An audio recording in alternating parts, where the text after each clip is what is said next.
Salut les habitants, bienvenue à ce nouvel épisode du micro de l'habitant. Ça fait 2 fois le mot habitant. Aujourd'hui, je vous parle d'un film que les critiques ont adoré, mais qui a laissé le public un peu divisé. Et non, je ne parle pas du Last Jedi, je vous parle de Dunkirk. La plus récente réalisation de Christopher Nolan se passe durant la Deuxième Guerre mondiale, alors que les nazis contrôlent bientôt toute l'Europe. C'est l'histoire de l'évacuation des Anglais et des autres alliés de Dunkirk en France vers l'Angleterre. Le problème, c'est qu'ils sont beaucoup puis qu'il n'y a pas beaucoup de bateaux. Comme dans Marley's Game, on a ici 3 timelines qui vont s'entrecouper. Mais ici, elles se passent parfois en même temps, parfois avant, parfois après, puis elles vont se rejoindre en un point à un moment donné, mais pas tout en même temps. Je t'ai perdu là. Hein? Donc on va suivre des survivants sur la plage pendant une semaine, des sauveteurs sur la mer pendant un jour, et un pilote pendant 1 heure, ici joué par nul autre que Mad Max. Cette manière d'intercouper les timelines nous amène à la première marque de commerce de Christopher Nolan, de jouer avec le temps. Mais ce qui a si bien marché pour Memento, Inception et Interstellar ne m'a pas tant impressionné ici, bien que ça aide à varier les scènes qui, au final, se ressemblent un peu toutes. Un gars court, un gannage, un gars court, un gannage, un gars court, un gannage, un plan sur l'horizon, une explosion. La deuxième grande force des films de Nolan est qu'ils sont complexes et ouverts à l'interprétation. Ils ont même souvent des révélations finales qui font qu'un deuxième visionnement va être meilleur que le premier. Avec Memento, je pense même qu'on ne pourra jamais tout comprendre. Ou peut-être que c'est juste moi, ça. Ici, par contre, le revoir une deuxième fois n'ajoute absolument rien. En fait, je me suis même un peu forcé de le revoir pour vous cette semaine. Je n'avais pas nécessairement le goût. Mon souvenir en était d'un film grandiose côté son et image, mais que le transfert à la télé serait un peu plus difficile. Je trouve que ça manque un peu d'émotion, aussi bizarre ça puisse paraître, et que les personnages sont pas nécessairement attachants, pas nécessairement mémorables. Même si Nolan dit qu'en fait, le personnage principal, c'est l'événement. Le film est en fait un peu froid. Il a même été accusé par certains d'être overrated juste parce que c'est un film de Nolan. Il a aussi été accusé de ne pas être accurate dans ses faits historiques et finalement d'être plate. Mais c'est pas mon opinion. Ici, je crois que Nolan est victime de sa réputation. On s'attend à un chef-d'œuvre, alors lorsqu'il y a des éléments qui ne sont pas parfaits, on est déçu. La même chose peut être dite du soundtrack de Hans Zimmer. Ce n'est pas un soundtrack qui s'écoute sur YouTube comme on a l'habitude. Il faut absolument avoir les images qui vont avec pour lui donner tout son sens. Et mon Dieu que ça intensifie le stress de ce film.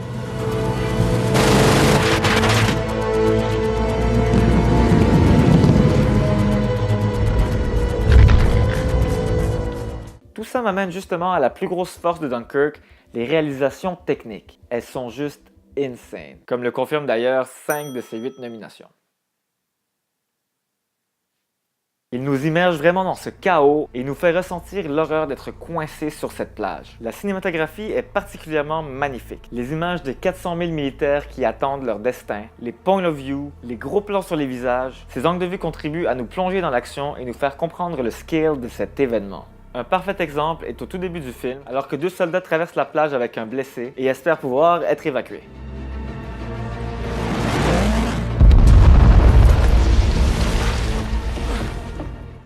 L'utilisation de caméras IMAX de 54 livres complique pas mal les shots handheld. Nolan a déjà dit que le format IMAX était de la réalité virtuelle sans les lunettes, et je me dois d'être d'accord. Avec Blade Runner 2049 et Mad Max l'année passée, c'est vraiment la meilleure expérience cinéma que j'ai vécue depuis Avatar.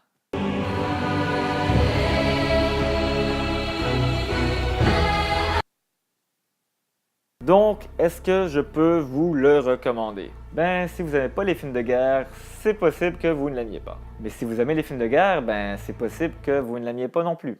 Parce que c'est pas votre film de guerre standard. C'est une œuvre artistique, c'est presque un film muet. C'est de voir la guerre à travers les yeux de Nolan. Un peu comme on l'a vu à travers les yeux de Tarantino auparavant. Comment? Dominic De Coco, bravo! Faut pas s'attendre à une histoire qui vous fera rire ou pleurer, ni vraiment vivre d'autres émotions si ce n'est que ben du stress. Mais vous pouvez clairement vous attendre à une expérience audiovisuelle et un storytelling hors du commun. Mais dans cette ère où tous les films se ressemblent et les sequels sont monnaie courante, c'est en soi un véritable tour de force. Ou comme on dit chez les anglophones, a tour de force. Au final, je me dois de vous le recommander, mais s'il vous plaît, ne pas le regarder sur un iPad. En fait, c'est votre jour de chance. Dunkirk est de retour dans des cinémas à Montréal. Ok, 2 cinémas en fait. Au Quartier Latin et au Cavendish Mall. Ouais, moi aussi, c'était la première fois que j'entendais parler du Cavendish Mall. Donc, si ça vous dit, dépêchez-vous d'acheter vos billets, car comme l'a dit un jour un grand homme, ce film est fait Pour le cinéma, Monsieur Leblanc, pour le grand écran, pas pour la petite lucarne. Donc si vous voulez voir ou revoir un autre Nolan, il y en a présentement 3 disponibles sur Netflix. Inception, The Prestige et Memento. Et si vous avez 3 minutes devant vous et voulez voir un court-métrage un peu dark, pas mal sketch, réalisé par Nolan à ses débuts, allez voir Doodlebug. Vous me direz ce que vous en pensez.